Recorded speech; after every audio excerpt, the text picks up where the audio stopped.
¿Qué harías si tu hijo de 4 años te mirara a los ojos y te dijera que conoció a Jesús? ¿Y si no fuera una fantasía infantil, sino una verdad tan perturbadora que amenaza con desmantelar cada pilar de tu realidad?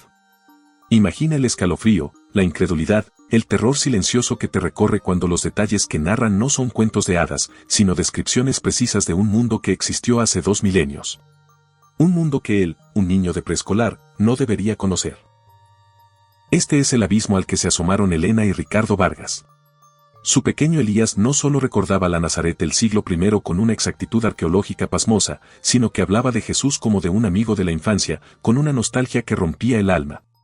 ¿Era una enfermedad mental? ¿Un don divino? ¿O la prueba irrefutable de que la vida, la muerte y el alma son mucho más complejas de lo que la ciencia y la fe nos han permitido creer?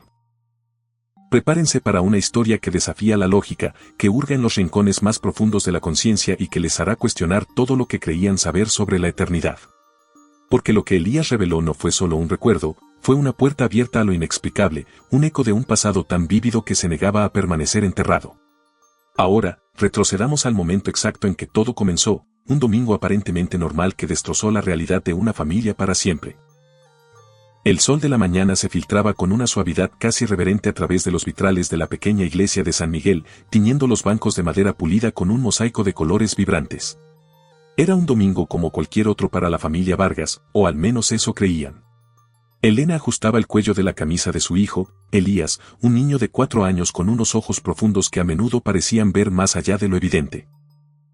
Ricardo, su esposo, revisaba discretamente el reloj, calculando mentalmente el tiempo que les quedaba antes del almuerzo familiar.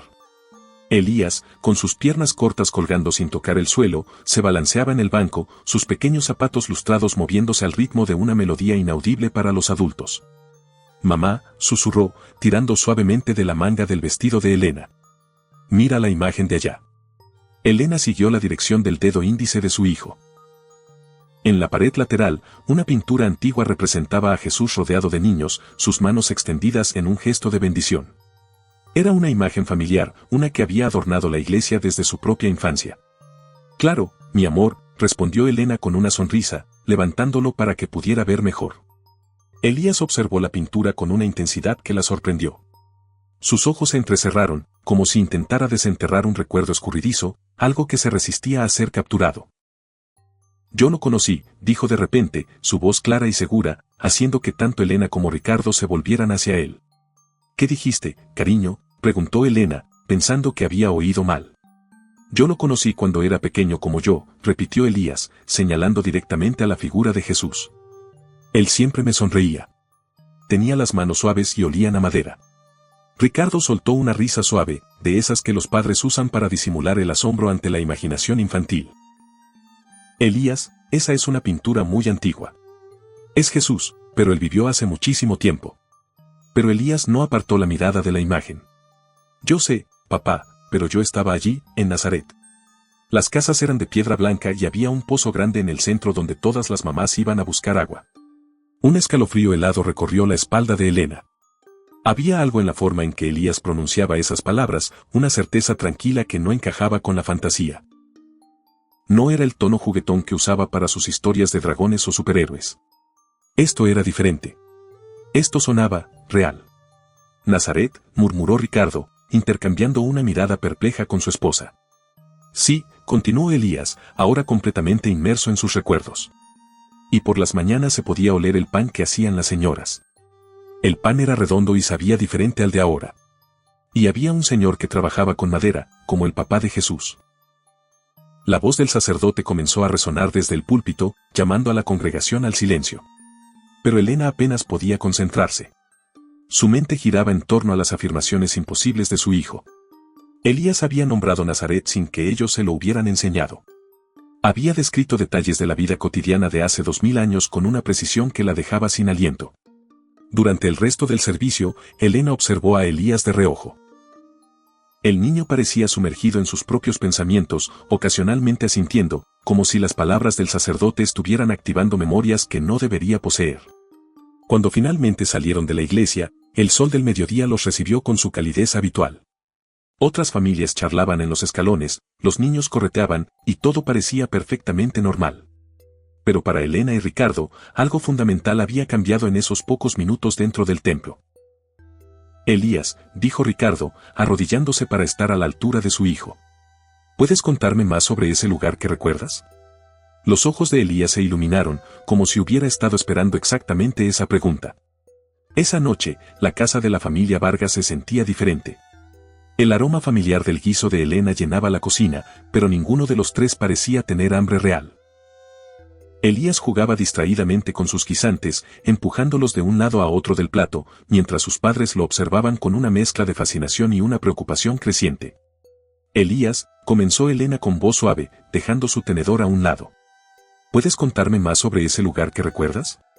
¿Cómo te llamabas cuando eras ese niño? Elías levantó la vista y, por un momento, sus ojos parecieron pertenecer a alguien mucho mayor. Me llamaba Elián, dijo sin dudar, y vivía con mi tío Benjamín y mi tía Sara, porque mis papás se habían ido al cielo cuando yo era muy pequeñito. Ricardo sintió un escalofrío. ¿Dónde había aprendido Elías nombres hebreos tan específicos? Ellos eran una familia católica tradicional, pero nunca habían profundizado en estudios bíblicos avanzados con su hijo de 4 años. ¿Y qué hacías durante el día, mi amor? Preguntó Elena, esforzándose por mantener un tono casual mientras su corazón latía aceleradamente. Por las mañanas ayudaba a mi tía a buscar agua, relató Elías, sus pequeñas manos gesticulando. El pozo estaba en el centro del pueblo y todas las mujeres se juntaban allí. Llevaban jarras grandes de barro que hacían ruido cuando las apoyaban en el borde de piedra. Elías hizo una pausa, como si estuviera viendo la escena desarrollarse ante sus ojos. El agua era muy fría y sabía diferente. Y después, cuando el sol estaba más alto, yo me escapaba para ver trabajar al carpintero. ¿Al carpintero?, preguntó Ricardo, su voz apenas un susurro. Sí, el papá de Jesús se llamaba José, como tu papá. Elías sonrió con una dulzura que conmovió a Elena. Él era muy bueno conmigo. Siempre me dejaba tocar los pedazos de madera y me enseñaba cómo se sentían diferentes tipos de árboles. Elena intercambió una mirada alarmada con su esposo. Los detalles que Elías describía no eran cosas que un niño de 4 años inventaría. Eran demasiado específicos, demasiado coherentes, demasiado reales. ¿Y Jesús?, preguntó Ricardo, sorprendiéndose a sí mismo por hacer la pregunta. ¿Cómo era él? Los ojos de Elías se suavizaron, como si recordara a un amigo querido. Era un poquito más grande que yo. Tenía el cabello rizado y siempre estaba sonriendo. Cuando me veía llegar al taller, dejaba lo que estaba haciendo y venía a jugar conmigo. Elías se bajó de su silla y comenzó a caminar por la cocina, sus pasos pequeños pero seguros. Él me contaba historias sobre los pájaros y las flores. Decía que su papá del cielo los cuidaba a todos, igual que el tío Benjamín me cuidaba a mí. Elías, Elena se inclinó hacia adelante. ¿Recuerdas qué ropa usaban las personas? Sí, respondió Elías inmediatamente. Los hombres usaban túnicas largas como vestidos, pero para papás, y se amarraban con cuerdas en la cintura. Las señoras se cubrían la cabeza con telas que las hacían ver muy bonitas, y todos usaban sandalias que hacían ruido en las piedras cuando caminaban. Ricardo se pasó las manos por el cabello, un gesto que hacía cuando estaba profundamente preocupado. Elena, murmuró en voz baja. Esto no es normal. Los niños de su edad no inventan detalles tan específicos sobre culturas antiguas. Lo sé, susurró Elena de vuelta, sintiendo como si el suelo bajo sus pies hubiera comenzado a moverse. Elías, ajeno a la conmoción de sus padres, continuó con sus recuerdos. Y en las noches, cuando el cielo se ponía naranja y morado, todas las familias encendían lámparas pequeñitas que olían a aceite. La tía Sara siempre cocinaba pan en un horno de piedra que estaba fuera de la casa. Se detuvo frente a la ventana de la cocina, mirando hacia el jardín trasero donde su columpio se balanceaba suavemente con la brisa nocturna. Extraño ese lugar, dijo con una tristeza tan profunda que hizo que Elena sintiera ganas de llorar. Extraño cuando Jesús me abrazaba y me decía que nunca estaría solo. En ese momento, algo se rompió dentro del corazón de Elena. Su hijo, su pequeño Elías, estaba describiendo recuerdos de una vida que no podía haber vivido, con una nostalgia real de un tiempo y lugar que existieron hace 2 milenios. ¿Qué vamos a hacer?, le preguntó Ricardo a Elena cuando Elías finalmente se fue a dormir esa noche. Elena no tenía respuesta, solo sabía que su mundo había cambiado para siempre. ¿Qué secreto inconfesable guardaba Elián, el niño de Nazaret, que lo ataba a una promesa hecha bajo el sol abrasador de Judea? ¿Por qué su alma, 2 milenios después, aún clamaba por una familia que lo eligiera por amor y no por obligación? Imaginen la soledad de un niño que, a pesar de estar rodeado, se siente una carga, un huérfano que anhela un amor incondicional. Elian, con sus ojos profundos, observaba a las otras familias en el pozo, sus risas resonando en el aire, mientras él solo podía soñar con un abrazo que oliera a hogar. Su corazón, pequeño pero sabio, ya sabía que su destino no era quedarse, sino buscar. Buscar hasta encontrar el amor que Jesús le había prometido. Los días siguientes a la revelación en la iglesia se deslizaron como una neblina inquietante para Elena. Su mente, habitualmente organizada por los horarios escolares y las lecciones de matemáticas, ahora era un torbellino de preguntas sin respuesta. Mientras enseñaba a sus alumnos de primaria, niños de la misma edad que Elías, no podía evitar comparar su inocencia natural con los conocimientos imposibles que su propio hijo demostraba. La normalidad se había vuelto una fachada frágil. Era viernes por la noche cuando Elena finalmente decidió actuar. Ricardo había llevado a Elías al parque, dándole la oportunidad perfecta para investigar sin ser observada. Se instaló en su escritorio con su laptop, las manos temblando ligeramente mientras escribía en el buscador, Nazaret siglo I, vida cotidiana judea, arqueología palestina. Los primeros resultados la dejaron sin aliento. Un estudio arqueológico de la Universidad Hebrea de Jerusalén describía con una precisión escalofriante lo que Elías había mencionado: casas de piedra caliza blanca, pozos comunitarios en el centro de las aldeas, talleres de carpintería familiares. Elena leyó con ojos cada vez más grandes sobre las técnicas de construcción, los materiales utilizados, las rutinas diarias de las familias judías de aquella época. No puede ser, murmuró, desplazándose por página tras página de información académica que coincidía perfectamente con las descripciones de su hijo. Encontró fotografías de excavaciones que mostraban restos de hornos de piedra similares a los que Elías había descrito, detalles sobre las túnicas de lino que los hombres usaban, atadas con cinturones de cuerda, y los velos que las mujeres llevaban para cubrirse la cabeza. Cada detalle era una confirmación más de algo que no podía ser posible, pero que se presentaba ante ella con una contundencia innegable. Pero lo que realmente la estremeció fue un artículo sobre los nombres comunes en la Palestina del siglo I. Allí estaba Elián, listado como un nombre masculino típico de la época, derivado del hebreo y que significaba Dios ha respondido o mi Dios es Yahvé. Elena cerró la laptop con manos temblorosas, justo cuando escuchó las risas de Elías y Ricardo acercándose por el sendero del jardín. Su mente era un torbellino de pensamientos contradictorios. ¿Cómo era posible que su hijo supiera cosas tan específicas? ¿Había visto documentales en la televisión? ¿Había escuchado conversaciones de adultos que ella no recordaba? La negación luchaba contra la evidencia. Mami, Elías corrió hacia ella tan pronto como entró por la puerta. Papá me compró helado de chocolate. ¿Sabes qué? En Nazaret no había helado, pero sí había miel. La tía Sara me daba miel con pan cuando yo era bueno. Ricardo apareció detrás de él, cargando la chaqueta de Elías y con una expresión preocupada que se había vuelto habitual en los últimos días. ¿Cómo estuvo tu tarde?, le preguntó a Elena, pero sus ojos ya habían notado la laptop cerrada y la expresión perturbada de su esposa. Necesitamos hablar, le dijo Elena en voz baja. Después de que Elías se duerma. Esa noche, después de leer el cuento de siempre y de asegurarse de que Elías estaba profundamente dormido, Elena le contó a Ricardo todo lo que había descubierto: las páginas web, los estudios arqueológicos, los nombres hebreos, cada pieza del rompecabezas que parecía confirmar los recuerdos imposibles de su hijo. Elena, José se pasó las manos por la cara. Está sugiriendo algo que va contra todo lo que sabemos sobre la realidad. Los niños no recuerdan vidas pasadas. Esas son cosas de películas, no de la vida real. Yo sé lo que estoy sugiriendo, respondió Elena, su voz apenas un susurro. Y sé lo loco que suena. Pero, Ricardo, ¿cómo explicas que un niño de 4 años conozca el nombre de un taller de carpintería en Nazaret del siglo I? ¿Cómo sabe que las casas eran de piedra caliza? ¿Cómo describe perfectamente la ropa, la comida, las rutinas diarias? Ricardo guardó silencio durante varios minutos, mirando hacia el techo como si las respuestas pudieran estar escritas allí. Tal vez necesitamos ayuda profesional, murmuró finalmente. Un psicólogo infantil, alguien que pueda explicar esto de manera racional. Ya pensé en eso, admitió Elena. Encontré a una doctora especializada en casos inusuales de memoria infantil. Se llama doctora Sofía Ramos y trabaja en la capital. ¿Tiene experiencia con...? Elena hizo una pausa, como si las palabras fueran difíciles de pronunciar. con casos de supuestas memorias de vidas anteriores en niños. La habitación se llenó de un silencio tenso. En el cuarto de al lado podían escuchar la respiración profunda y tranquila de Elías, ajeno al tumulto emocional que sus palabras habían creado en la vida de sus padres. ¿Realmente crees que nuestro hijo, Ricardo, no pudo terminar la pregunta?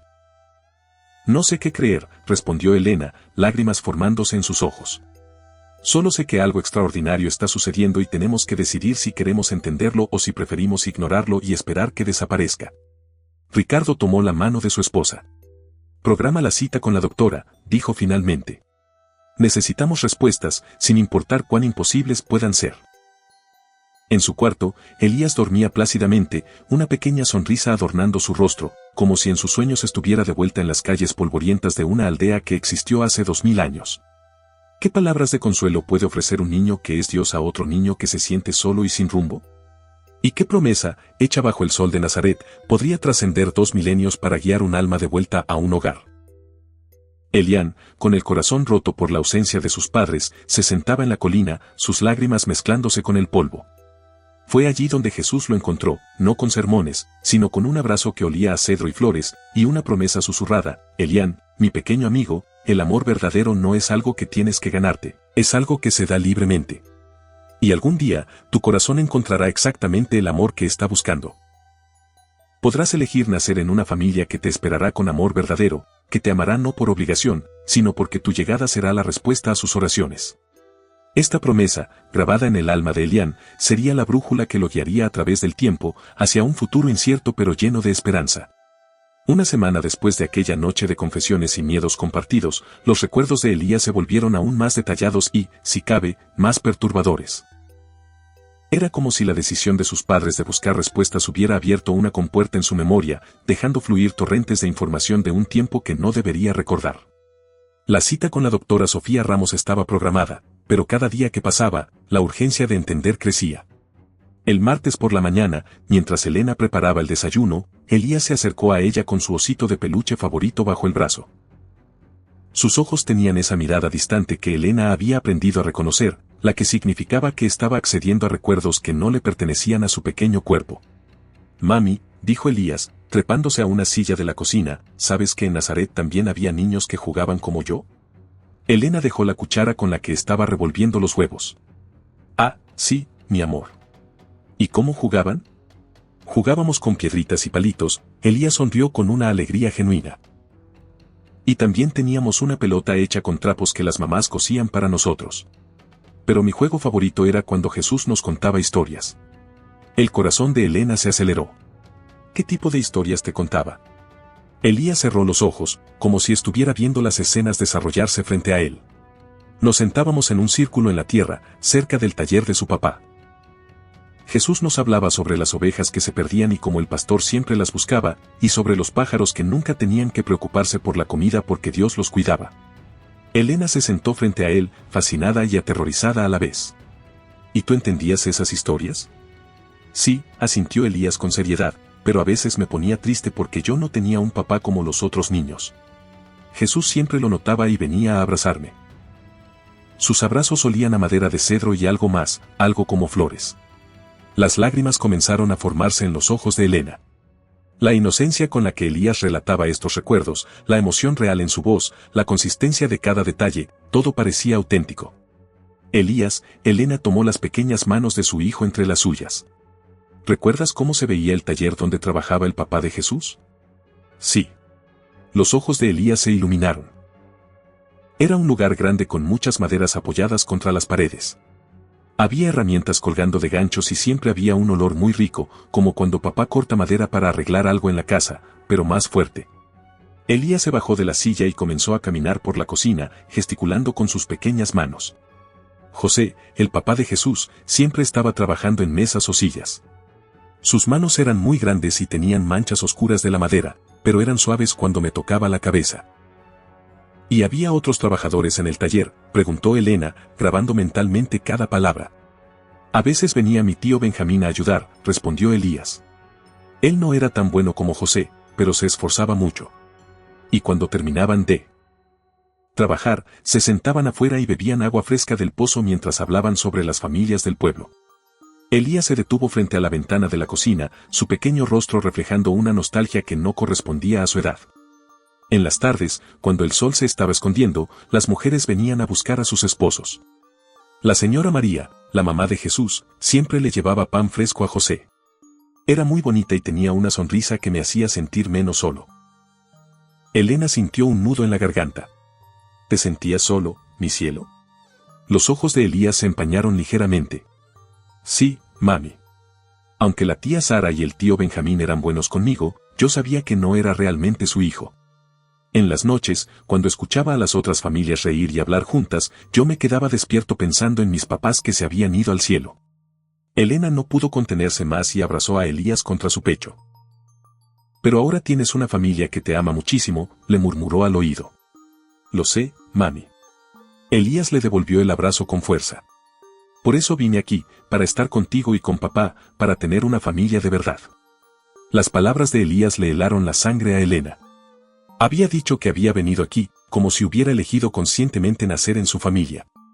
Esa noche, mientras Ricardo y Elena se preparaban para dormir, ella le contó sobre la conversación del día. Ricardo escuchó en silencio, su rostro cada vez más pálido. Elena, dijo finalmente, hay algo que no te dije. El otro día, mientras Elías y yo jugábamos en el parque, me preguntó por qué las iglesias de ahora eran tan diferentes a las sinagogas donde él oraba cuando era Elián. Elena se quedó inmóvil. ¿Qué le respondiste? No supe qué decir, admitió Ricardo. Pero luego me describió las oraciones en arameo. Elena canturreó algo en un idioma que no reconocí, pero sonaba antiguo, real. Ambos se quedaron en silencio, procesando las implicaciones de lo que estaba sucediendo. Su hijo de 4 años no solo recordaba detalles de la vida en Nazaret del siglo I, sino que también parecía recordar prácticas religiosas y hasta fragmentos de idiomas antiguos. La cita con la doctora Sofía Ramos es mañana, susurró Elena en la oscuridad. Sí, respondió Ricardo. Y sinceramente no sé si estoy preparado para las respuestas que pueda darnos. En su cuarto, Elías dormía profundamente, sus labios moviéndose silenciosamente, como si estuviera conversando con alguien en sus sueños. Y por un momento, Elena hubiera jurado escuchar un susurro suave en un idioma que no conocía flotando en el aire nocturno de su hogar. ¿Qué pasaría si la figura más venerada de la historia no fuera solo un maestro distante, sino un amigo, un confidente, un hermano mayor que compartió risas y secretos con un niño huérfano? Y si ese niño, Elián, no solo lo conoció, sino que fue testigo de su humanidad más íntima, de sus dudas, de sus momentos de soledad, de la verdadera esencia de su mensaje, mucho antes de que se convirtiera en dogma. La fe se construye sobre pilares inamovibles, pero ¿qué ocurre cuando un niño de 4 años, con la inocencia de su edad y la sabiduría de un alma antigua, te susurra verdades que contradicen siglos de enseñanza? La doctora Sofía Ramos estaba a punto de enfrentarse a la evidencia más perturbadora de su carrera, una que desafiaría no solo la ciencia, sino la misma concepción de lo sagrado. Una semana después, la familia Vargas regresó al consultorio de la doctora Sofía Ramos. El ambiente se sentía diferente esta vez. Había una tensión palpable en el aire, como si todos supieran que estaban a punto de cruzar una línea invisible entre lo conocido y lo inexplicable.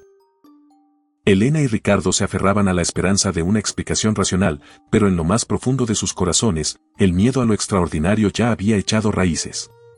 La doctora había preparado una habitación especial para la sesión. Las luces estaban tenues, había música suave de fondo y un cómodo sillón reclinable había reemplazado las sillas habituales. Elena y Ricardo se sentaron en el perímetro, con grabadoras y cámaras discretamente posicionadas para documentar todo. Elías, dijo la doctora Ramos con voz calmada, vamos a hacer algo diferente hoy.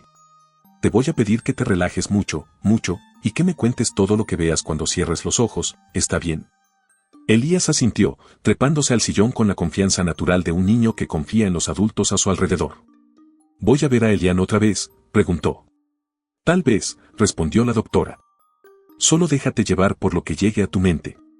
La doctora Ramos comenzó con técnicas de relajación simples, apropiadas para la edad de Elías. Le pidió que respirara profundamente, que imaginara que estaba flotando en una nube suave, que sintiera como sus músculos se relajaban completamente. En cuestión de minutos, Elías había entrado en un estado de trance ligero. Su respiración se volvió más profunda. Sus músculos se relajaron visiblemente y una expresión de paz absoluta se instaló en su pequeño rostro. Elías, dijo la doctora suavemente, quiero que vayas a un día feliz cuando eras Elián, un día que recuerdes con mucho cariño. Los ojos cerrados de Elías comenzaron a moverse ligeramente, como si estuviera observando escenas que se desarrollaban detrás de sus párpados. Una sonrisa pequeña apareció en sus labios. Estoy corriendo, murmuró Elías, su voz tomando una cadencia diferente, ligeramente más arcaica. Mis pies están descalzos y siento las piedras calientes del camino. Voy hacia el taller porque sé que Jesús está allí. Elena sintió escalofríos recorriendo su columna vertebral. La forma de hablar de Elías había cambiado sutilmente, como si realmente fuera otro niño hablando a través de él. ¿Qué ves cuando llegas al taller?, preguntó la doctora. José está trabajando en una mesa grande, Elías describió, sus manos moviéndose como si estuviera tocando madera. Usa herramientas que hacen ruido contra la madera y hay virutas por todo el suelo. Huele a cedro y aceite. Jesús está sentado en un rincón lijando un pedazo de madera pequeño. Elías se movió ligeramente en el sillón como si estuviera cambiando de posición. Jesús me ve llegar y sonríe. Siempre sonríe cuando me ve. Deja su trabajo y viene hacia mí. ¿Qué te dice Jesús?, preguntó la doctora Ramos, inclinándose hacia adelante. La voz de Elías se volvió aún más suave, llena de una emoción profunda. Me dice, Elián, mi pequeño amigo, ¿has venido a ayudarme hoy? Y yo le digo que sí, aunque en realidad no sé ayudar mucho porque soy pequeño. Elías hizo una pausa, como si estuviera viviendo la escena en tiempo real. Jesús me da un pedacito de madera y me enseña cómo sentir la textura. Dice que cada árbol tiene una historia, que creció bajo el sol y la lluvia que su Padre del cielo les mandó. Lágrimas comenzaron a rodar silenciosamente por las mejillas de Elena. La inocencia pura en la voz de su hijo, mezclada con la sabiduría antigua de los recuerdos, era algo que trascendía cualquier explicación racional. ¿Qué más hacen juntos?, continuó la doctora. A veces, cuando José no nos está mirando, Jesús y yo salimos del taller. Elías rió suavemente, como un niño guardando un secreto dulce. Vamos a una colina pequeña cerca del pueblo donde crecen flores silvestres. Jesús me enseña sobre las plantas, sobre los insectos, sobre los pájaros. Un día me mostró un pajarito que había caído de su nido. Jesús lo tomó en sus manos muy suavemente y le habló como si el pajarito pudiera entenderlo. Después lo puso de vuelta en el nido con su mamá. ¿Cómo te hacía sentir Jesús?, preguntó la doctora Ramos. Seguro, respondió Elías inmediatamente, como si nada malo pudiera pasarme cuando estaba con él, como si fuera importante, aunque yo no tuviera papás como los otros niños. La voz de Elías se quebró ligeramente. Un día le pregunté por qué mis papás se habían ido al cielo y él me abrazó muy fuerte. Me dijo que a veces las personas tienen que irse antes de tiempo, pero que eso no significa que no nos aman. Me dijo que sus corazones siempre estaban conmigo, incluso si no podía verlos. Ricardo tuvo que secarse los ojos, profundamente conmovido por la sabiduría contenida en esas palabras simples. Elías, dijo la doctora suavemente, quiero que vayas a otro día, un día cuando te sentiste muy feliz en Nazaret. La expresión de Elías cambió, llenándose de una alegría radiante. Es la fiesta de la cosecha, exclamó. Todo el pueblo está celebrando. Hay música y comida y bailes. Las mujeres han cocinado panes especiales y hay fruta dulce para todos los niños. Elías comenzó a moverse en el sillón como si estuviera bailando. Jesús me enseñó una danza que hacen los niños. Tomamos nuestras manos y giramos en círculo mientras cantamos. Su risa era como música y cuando reía, todos los otros niños también se sentían felices. ¿Qué cantan?, preguntó la doctora. Elías comenzó a tararear una melodía que ninguno de los adultos reconoció, pero que sonaba antigua y hermosa. Después cantó algunas palabras en lo que sonaba como arameo. Su pronunciación sorprendentemente fluida para un niño de 4 años. Cantamos sobre las bendiciones de la tierra, sobre la bondad del Padre Celestial, sobre la alegría de estar juntos como una gran familia, tradujo Elías naturalmente. La sesión continuó por casi 1 hora con Elías describiendo escenas detalladas de la vida diaria en Nazaret, las mañanas tempranas cuando ayudaba a su tía Sara a hacer pan, las tardes cuando los ancianos del pueblo contaban historias bajo los árboles, las noches cuando las familias se reunían para orar juntas. Pero lo más impactante fue cuando Elías describió los ojos de Jesús. No son como los ojos de otras personas, dijo con voz reverente. Cuando me mira es como si pudiera ver dentro de mi corazón, pero no da miedo porque sus ojos están llenos de tanto amor que me hace sentir que soy perfecto tal como soy. Cuando la doctora Ramos finalmente trajo a Elías de vuelta al presente, el niño abrió los ojos lentamente con una expresión de paz absoluta en su rostro. ¿Cómo te sientes?, le preguntó la doctora. Bien, respondió Elías, volviendo a su cadencia normal de hablar, pero un poquito triste, porque no puedo quedarme allá para siempre. Elena se acercó y abrazó a su hijo. Pero estás aquí con nosotros ahora, mi amor, y nosotros te amamos exactamente como Jesús te amaba. Elías la miró con esos ojos profundos. Lo sé, mami. Por eso vine aquí para que ustedes pudieran amarme como una familia de verdad. La doctora Ramos apagó las grabadoras, su rostro reflejando una mezcla de asombro profesional y conmoción personal. En todos sus años de estudio, nunca había presenciado una regresión tan detallada, emotivamente consistente y espiritualmente profunda en un niño tan pequeño. ¿Qué sucede cuando la ciencia, la historia y la fe colisionan en la mente de un hombre que ha dedicado su vida a la razón? ¿Y qué precio tiene la verdad cuando amenaza con desmoronar no solo tu mundo, sino el de tu propia familia? Imaginen al Dr. David Morales, un historiador curtido en la fría objetividad de los hechos, enfrentado a la voz de un niño que describe Nazaret con una precisión que solo él, con décadas de excavaciones y estudios, podría reconocer. No son fantasías, no son coincidencias. Son recuerdos. Pero si son recuerdos, ¿qué significa eso para la historia que ha escrito, para la fe que ha estudiado, para la realidad que ha defendido? La verdad de Elías no solo desafía la ciencia. Desafía el alma, y Ricardo está a punto de sentir el peso de esa colisión. Los días que siguieron a la sesión de regresión fueron una montaña rusa emocional para Elena. La grabación se había vuelto una obsesión. La escuchaba una y otra vez, buscando inconsistencias que nunca encontraba. Cada detalle que Elías había compartido parecía auténtico, cada descripción demasiado específica para ser inventada. La doctora Sofía Ramos les había entregado una tarjeta antes de irse. Si están dispuestos, me gustaría hacer una regresión controlada con Elías. Podría ayudarnos a entender mejor la naturaleza de estos recuerdos. Ricardo había asentido lentamente, pero la duda y el miedo aún se aferraban a él. Era un viernes por la tarde cuando Elena decidió llevar su investigación al siguiente nivel. Había contactado al Dr. David Morales, un historiador especializado en la Palestina del siglo I que trabajaba en la Universidad Nacional. Cuando le explicó la situación por teléfono, hubo un largo silencio antes de que el académico, con una voz que denotaba una mezcla de escepticismo y una curiosidad casi palpable, accediera a reunirse.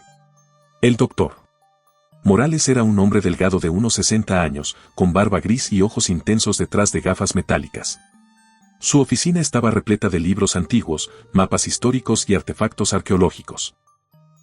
Cuando Elena llegó, él ya había preparado varios textos abiertos sobre su escritorio, como si se preparara para un debate, no para una consulta. Señora Vargas, comenzó el historiador después de escuchar la grabación completa de la regresión. Su voz era grave, su expresión, indescifrable. Lo que me está mostrando es perturbador. Elena se inclinó hacia adelante, el corazón latiéndole con fuerza. ¿En qué sentido? Su hijo describe detalles sobre la vida cotidiana en Nazaret del siglo I que no están documentados en textos históricos comunes, explicó, señalando los libros abiertos. Las celebraciones de cosecha, herramientas específicas de carpintería, la disposición social. Estas son cosas que solo conocemos por estudios arqueológicos muy especializados, por excavaciones que yo mismo he supervisado. El historiador abrió uno de sus libros. Esta melodía que tarareó tiene similitudes sorprendentes con cantos litúrgicos judíos antiguos que hemos reconstruido a partir de evidencia fragmentaria. Y el nombre que menciona, Elián, deriva del hebreo, Eljau, común en el período del Segundo Templo. Elena se quedó sin palabras, una mezcla de alivio y terror invadiéndola. La confirmación era abrumadora. ¿Cómo es posible?, susurró. Esa pregunta me ha mantenido despierto desde que escuché la grabación, admitió el historiador, quitándose las gafas y limpiándolas lentamente. En 30 años de estudio, nunca había encontrado a alguien tan joven con conocimiento tan específico de la cultura palestina del siglo I. Incluso detalles mundanos, el tipo de aceite en las lámparas, variedades de trigo, técnicas de construcción. Todo es correcto según nuestra evidencia arqueológica actual. Doctor Morales, ¿qué explicación científica existe?, preguntó Elena, su voz apenas un hilo. El académico se sentó pensativamente. Científicamente, no debería existir ninguna. Un niño de 4 años no tiene acceso a información tan especializada ni la capacidad cognitiva para fabricar una narrativa tan consistente. Guardó silencio varios minutos, su mirada perdida en los estantes repletos de historia. Soy un hombre de ciencia, señora Vargas, pero lo que su hijo describe trasciende los límites de lo que nuestros métodos actuales pueden explicar. ¿Qué está sugiriendo? La voz de Elena temblaba. Hay 3 posibilidades, respondió con voz baja, casi un murmullo. Primera, su hijo accedió a información académica especializada de manera desconocida, lo cual es extremadamente improbable. Segunda, estamos viendo un fenómeno de memoria colectiva que no entendemos. Y la tercera. El doctor Morales la miró directamente, sus ojos intensos perforando los de ella. Que su hijo realmente vivió en Nazaret durante el siglo I, como afirma. El silencio fue ensordecedor. Elena sintió como si el aire hubiera sido succionado de la habitación. ¿Usted cree en la reencarnación? Creo en la evidencia, respondió firmemente. Y la evidencia que su hijo presenta es extraordinaria. Su hijo de 4 años me ha enseñado detalles sobre la vida diaria en Nazaret que suenan auténticos de manera imposible de ignorar. ¿Qué me recomienda?, preguntó Elena, sintiendo el peso de un mundo nuevo sobre sus hombros. Documente todo, dijo el doctor Morales. Cada conversación, cada detalle nuevo. Si esto es lo que parece, podría ser uno de los fenómenos más extraordinarios jamás documentados. Pero prepárese, señora Vargas. La verdad, a veces, es más pesada que la ignorancia. Mientras conducía de regreso a casa, una pregunta dominaba los pensamientos de Elena. Si Elías realmente había conocido a Jesús, ¿qué significaba eso para todo lo que creía sobre la vida y la muerte? ¿Para su propia fe? Esa noche encontró a Elías jugando con sus bloques de madera. Al verla, corrió hacia ella. «Mami», exclamó. «Hoy recordé algo nuevo sobre Jesús. ¿Quieres que te cuente?»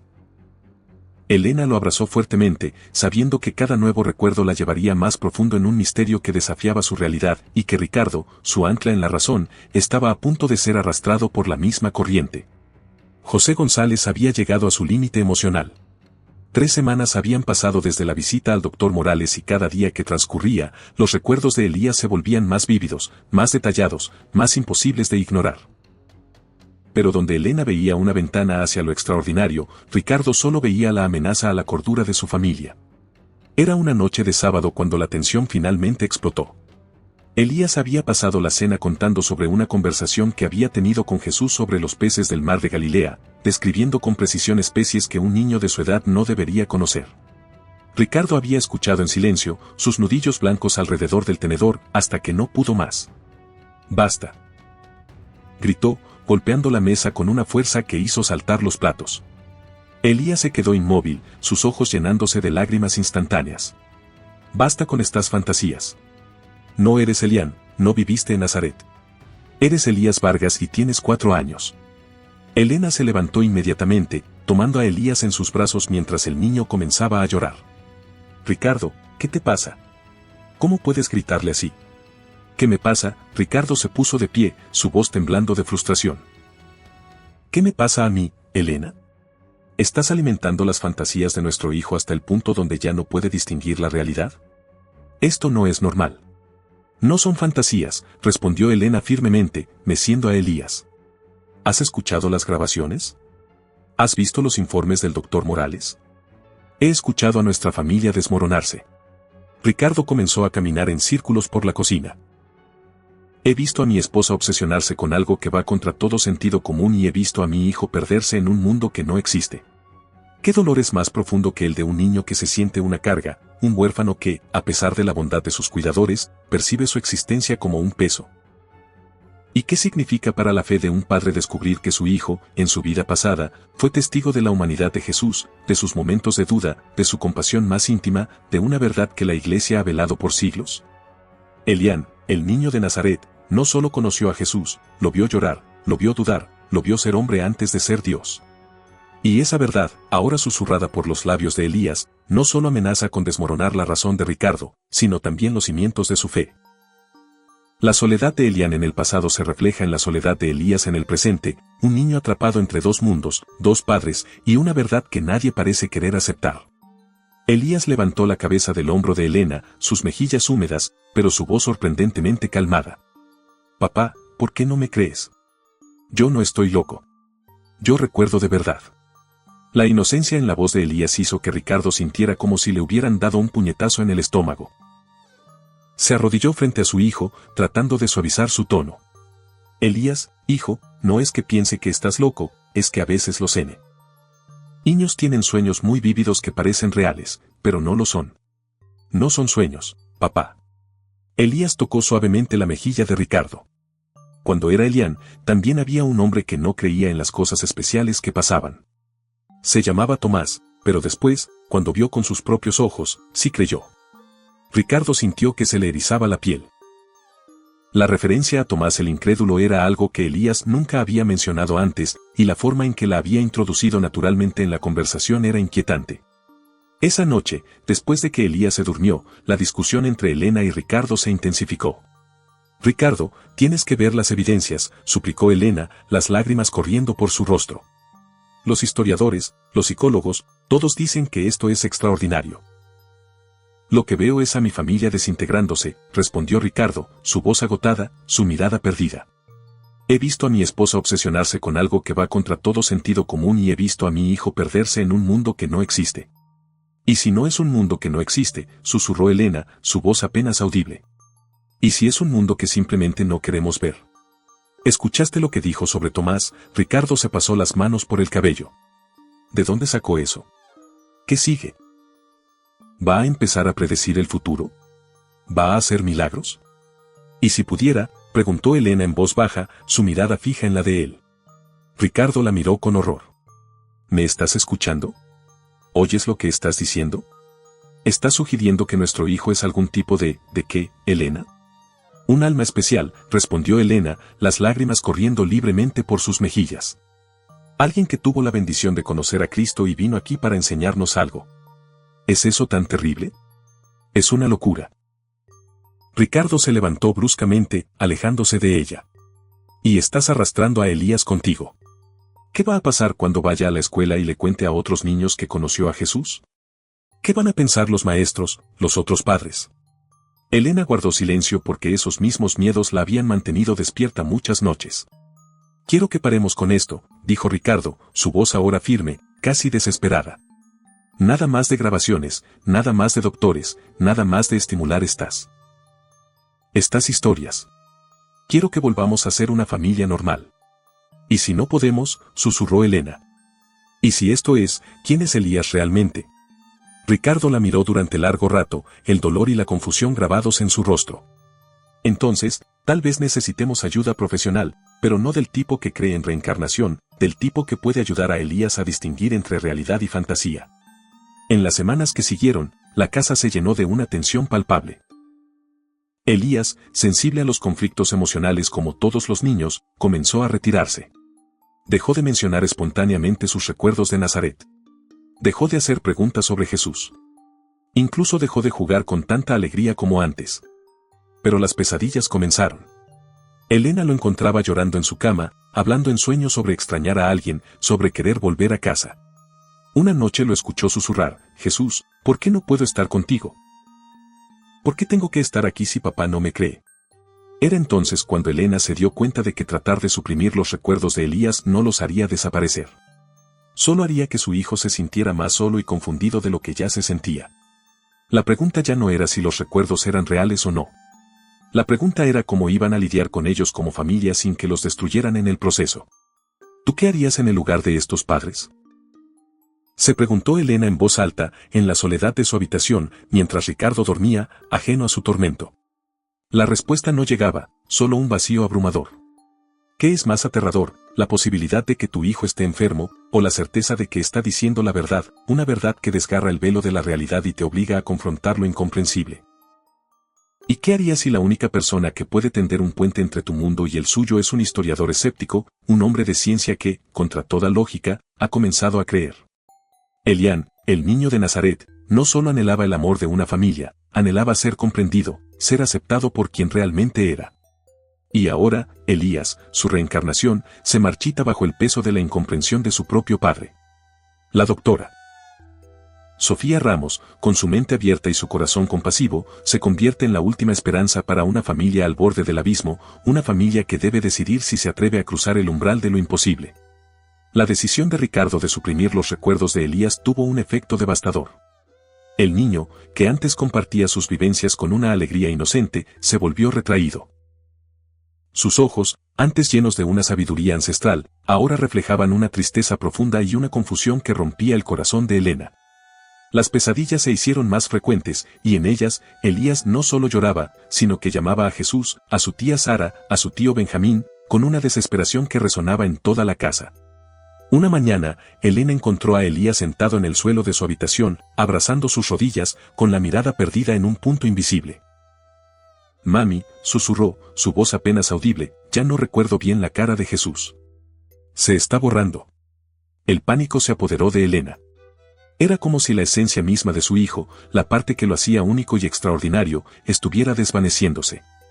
Se arrodilló junto a él, abrazándolo con fuerza. «No, mi amor, no se va a borrar. Yo te ayudaré a recordarlo». Esa tarde, Elena llamó a la doctora Sofía Ramos. La voz de la psicóloga, siempre calmada, transmitía una preocupación genuina. «Señora Vargas, la supresión de estos recuerdos puede ser muy perjudicial para la psique de un niño.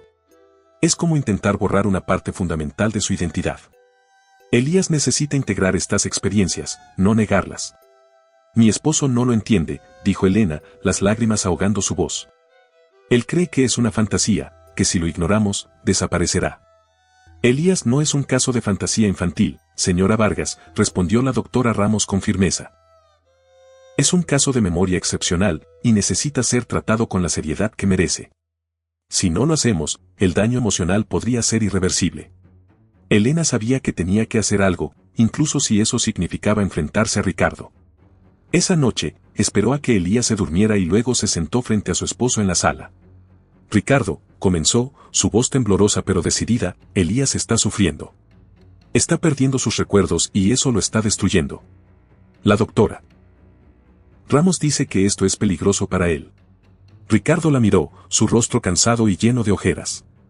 «No sé qué hacer, Elena. No sé cómo lidiar con esto. Mi hijo dice que conoció a Jesús.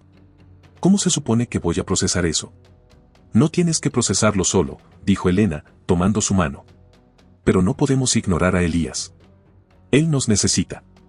Necesita que lo ayudemos a entender quién es, no que lo obliguemos a ser alguien que no es». «¿Y qué quieres que haga?», preguntó Ricardo, su voz llena de desesperación. «¿Que lo lleve a la escuela y les diga a todos que mi hijo es la reencarnación de un niño de Nazaret? ¿Que lo lleve a la iglesia y le diga al padre Miguel que nuestro hijo conoció a Jesús en persona?». «Quiero que lo escuches», respondió Elena, sus ojos fijos en los suyos. «Quiero que le des la oportunidad de ser quien es. Y quiero que busquemos ayuda, no para que lo curen, sino para que lo entiendan». Ricardo se levantó y comenzó a caminar por la sala, su mente en un torbellino. La imagen de Elías llorando, diciendo que no recordaba la cara de Jesús, se clavó en su corazón. La idea de que su hijo pudiera estar sufriendo por su propia incredulidad era insoportable. «¿Qué tipo de ayuda?», preguntó finalmente, su voz apenas un susurro. La doctora Ramos sugirió una regresión más profunda, con hipnosis, para que Elías pueda acceder a sus recuerdos de forma segura y controlada, explicó Elena. «Y también sugirió que volviéramos a hablar con el doctor Morales. Él es el único que puede validar los detalles históricos, el único que puede darnos una base sólida para entender lo que Elías está viviendo». Ricardo se detuvo frente a la ventana, mirando la oscuridad de la noche. La idea de la hipnosis en su hijo de 4 años le revolvía el estómago, pero la alternativa, ver a Elías desvanecerse en la tristeza, era aún peor. «¿Y si esto es real, Elena?», preguntó Ricardo, su voz cargada de una emoción que Elena nunca le había escuchado. «¿Y si nuestro hijo realmente conoció a Jesús? ¿Qué significa eso para nosotros? ¿Para nuestra fe?». «Significa que el amor es más grande de lo que imaginamos», respondió Elena, acercándose a él y abrazándolo por la espalda. «Significa que hay misterios que la ciencia y la religión apenas comienzan a comprender. Y significa que tenemos un hijo extraordinario que nos está mostrando el camino». Ricardo se giró y la abrazó con fuerza, las lágrimas finalmente brotando de sus ojos. «Tengo miedo, Elena. Mucho miedo». «Yo también», susurró ella, «pero no estamos solos. Y Elías nos necesita». Al día siguiente, Elena llamó a la doctora Sofía Ramos y al doctor David Morales. La cita para la regresión profunda se fijó para la semana siguiente. Ricardo, aunque todavía lleno de dudas, había accedido a estar presente. Mientras tanto, Elena y Ricardo comenzaron a pasar más tiempo con Elías, pidiéndole que les contara sus recuerdos, no para cuestionarlos, sino para escucharlos. Elías, al sentir la aceptación de sus padres, comenzó a abrirse de nuevo. Les habló de la risa de Jesús, de sus manos que olían a madera, de las historias que les contaba bajo el sol de Nazaret. Pero una noche, Elías les contó algo nuevo, algo que lo había atormentado en su vida como Elián. Jesús me dijo que tenía que irse, que tenía que ir a Jerusalén. Y yo no quería que se fuera. Le pedí que se quedara conmigo. Elías se acurrucó contra Elena, sus ojos llenos de lágrimas. Y él me dijo que no podía, que tenía que cumplir la voluntad de su padre. Y me prometió que, aunque se fuera, siempre estaría conmigo, y que algún día nos volveríamos a encontrar. La revelación de la despedida de Elián con Jesús, y la promesa de un reencuentro, llenó a Elena de una mezcla de esperanza y temor. La historia de su hijo no era solo sobre el pasado, sino sobre un futuro incierto, un reencuentro que parecía estar predestinado. ¿Qué sucede cuando la promesa de un niño, hecha hace 2 milenios, finalmente se cumple? ¿Y qué significa para una familia, para la ciencia y para la fe, ser testigos de un reencuentro que trasciende el tiempo y la muerte?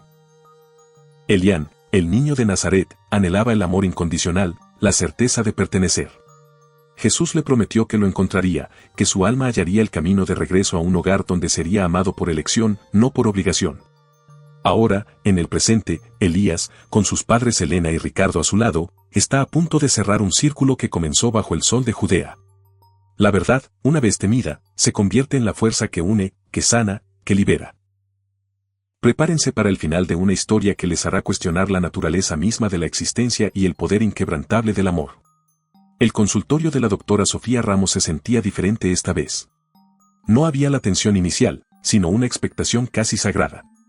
Ricardo estaba allí, sentado junto a Elena, su mano apretando la de ella. El doctor David Morales también había acudido, su rostro de científico ahora teñido de una curiosidad que trascendía lo académico. Elías, ajeno a la solemnidad del momento, se acomodó en el sillón, sus ojos brillando con una mezcla de anticipación y una paz inusual.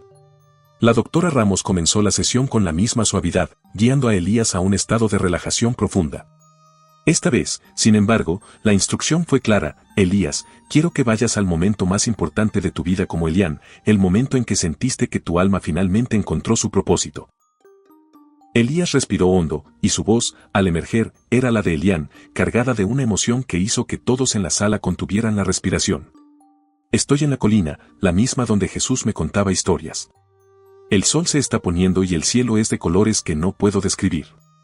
Estoy solo, como siempre, pero esta vez no me siento triste. Siento una paz que nunca antes había sentido.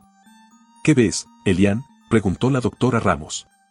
Veo a Jesús, susurró Elián, su voz llena de reverencia.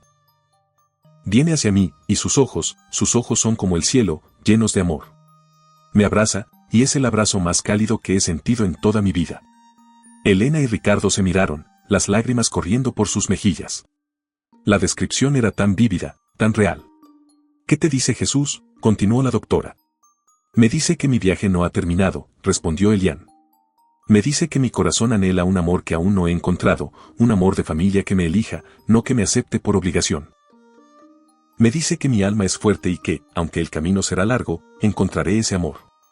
¿Y qué le respondes tú?, preguntó la doctora Ramos. Le digo que tengo miedo, confesó Elián, su voz temblorosa. Miedo de estar solo, miedo de no encontrar ese amor. Y él me sonríe, y me dice que no tenga miedo, que él siempre estará conmigo, guiándome. Me dice que cuando llegue el momento, mi alma sabrá dónde ir, que me guiará a la familia que me espera con los brazos abiertos. Elián hizo una pausa, y luego su voz se llenó de una alegría inmensa. Y me dice que cuando encuentre a esa familia, mi corazón se llenará de una paz que nunca antes había conocido. Me dice que mi propósito es recordar el amor que él me enseñó, y compartirlo con aquellos que me amen. ¿Y qué pasa después?, preguntó la doctora Ramos, su voz apenas un susurro. Me abraza una última vez, dijo Elián, y en su voz había una mezcla de tristeza y esperanza. Y luego, me dice adiós. Me dice que nos volveremos a encontrar, no en esta vida, sino en la próxima, en un lugar donde el amor es eterno. La voz de Elián se desvaneció, y Elías, el niño de 4 años, abrió los ojos lentamente. Su rostro estaba bañado en lágrimas, pero una sonrisa de paz se extendía por sus labios. Mami, papi, dijo Elías, su voz clara y llena de amor. Ya no tengo miedo. Ya sé por qué vine aquí. Elena y Ricardo se arrodillaron junto a él, abrazándolo con fuerza. Nosotros también te amamos, mi amor, dijo Elena, su voz quebrada por la emoción. Y yo te creo, hijo, dijo Ricardo, sus propias lágrimas mezclándose con las de Elías. Te creo.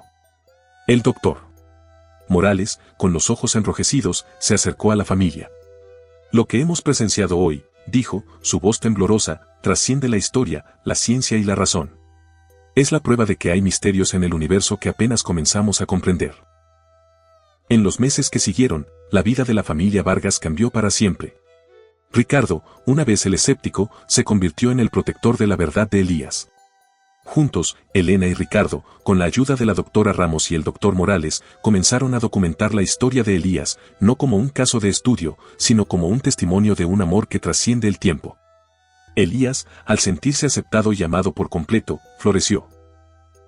Sus recuerdos de Elián no desaparecieron, sino que se integraron en su identidad, dándole una profundidad y una sabiduría que lo hacían único. Ya no tenía pesadillas. En cambio, sus sueños estaban llenos de la risa de Jesús, de las historias bajo el sol de Nazaret, de la promesa de un amor eterno.